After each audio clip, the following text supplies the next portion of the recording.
안녕하십니까. JTB 전용뉴스입니다. 정부 안의 GM 군산공장의 재가동 방안을 다룰 전담팀 구성이 요구되고 있습니다. 전라북도는 정부의 기획재정부 차관의 주도로 산업부와 금융위원회 등 관련 부처와 전문가가 참여하는 GM 군산공장 재가동 전담팀을 꾸려달라고 건의했습니다.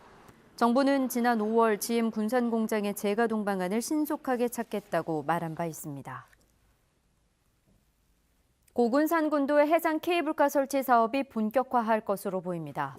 새만금개발청은 고군산군도에 케이블카를 설치할 경우 새만금 활성화에도 도움이 될 수 있다는 용역 결과가 나옴에 따라 올해 출범하는 새만금개발공사에 맡겨 사업을 진행하는 방안을 검토하고 있습니다. 하지만 앞서 추진됐던 진안과 남원의 케이블카 사업이 환경보존과 개발 논리의 충돌로 심한 진통을 겪은 만큼 풀어야 할 과제도 적지 않습니다. 새만금 산업단지의 연구기관도 입주가 가능해집니다. 새만금개발청은 새만금 산업단지를 미래형 첨단산업기지로 만들기 위해 제조업체 말고도 과학기술 분야의 정부산하 연구기관과 벤처기업센터, 창업보육센터와 산업육성지원센터까지 입주 대상을 넓혔습니다. 또한 입주기업의 공장 지붕과 주차장에 태양광 발전시설 설치도 허용하기로 했습니다. 전라북도가 2023년 세계 잼버리가 열리는 새만금에 세계 스카우트 센터를 짓습니다. 전라북도는 유스호스텔과 상설 야영장, 스카우트 박물관과 체험장 등을 갖춘 세계 스카우트 센터를 지어 잼버리 이후에도 새만금이 국제 청소년 활동의 중심지 역할을 하도록 한다는 방침입니다. 전라북도는 다음 달부터 건립 예정지 검토 등을 거쳐 잼버리 전에 완공하기로 했습니다. 정부 공직자윤리위원회가 지난 6월 새로 뽑힌 전북시장 군수 6명의 재산 신고액을 공개한 결과 평균 1억 8,749만 원으로 나타났습니다. 장영수 장수 군수는 5억 843만 원으로 가장 많았고 황희농 무주 군수는 채무가 재산보다 2,596만 원 많았습니다. 새로 뽑힌 시군 의원과 도의원 113명 가운데는 송춘신 순창군 의원이 49억 5,900만 원으로 재산 신고액이 가장 많았으며 김철수 도의원이 46억 4,800만 원으로 뒤를 이었습니다. 전라북도 의회가 공공기관 유치를 지원하기 위한 특별위원회 구성을 추진하고 있습니다.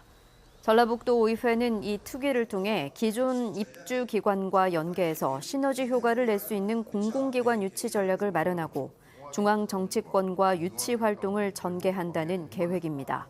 특위 구성안을 낸 도의회 이명현 의원은 도정 연관성과 파급 효과가 큰 공공기관을 유치해서 지역 경제에 도움이 되는 방안을 모색하겠다고 말했습니다.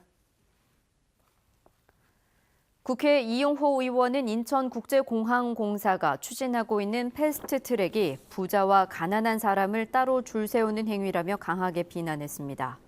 이용호 의원은 인천국제공항공사가 15,000원을 내면 빠른 출국 수속을 할 수 있는 이른바 패스트트랙을 추진하는 것은 공공성은 안중에 없고 돈벌이만 혈안이 된 셈이라며 과연 공기업 자격이 있는지 의문이라고 지적했습니다.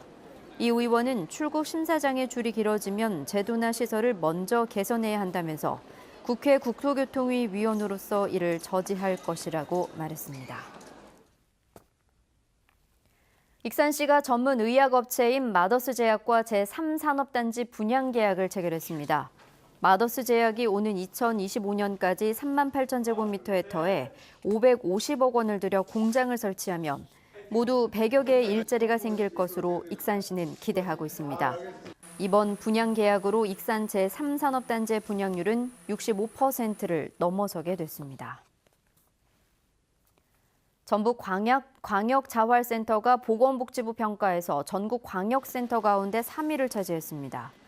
전북광역자활센터는 이번 평가에서 지역 특화형 자활 프로그램 개발과 홍보 지원, 재무회계 투명성에서 만점을 받은 데 이어 교육 지원 등 나머지 분야도 높은 점수를 받았습니다.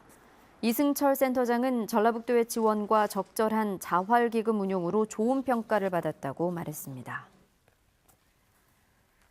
오늘 밤과 내일 아침 사이에는 일부 내륙 지역에 안개가 끼겠습니다. 주말인 내일은 가끔 구름이 많은 가운데 일교차 큰 날씨를 보이겠습니다. 아침 기온은 11도에서 15도가 예상됩니다. 낮 기온은 10도 이상 크게 올라 23도에서 26도의 분포로 오늘보다 2도가량 높겠습니다.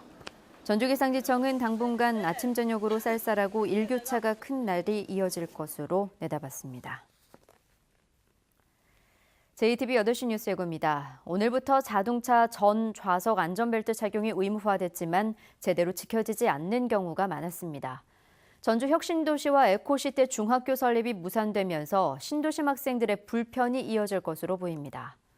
GM 군산공장의 활용 방안을 마련하기 위해 정부 차원의 전담팀을 만들어야 한다는 목소리가 커지고 있습니다. 고군산군도에 해상 케이블카를 설치하기 위한 방안이 본격화하고 있습니다. 환경단체의 설득은 풀어야 할 과제입니다. 자세한 소식은 JTBC 8시 뉴스에서 전해드리겠습니다.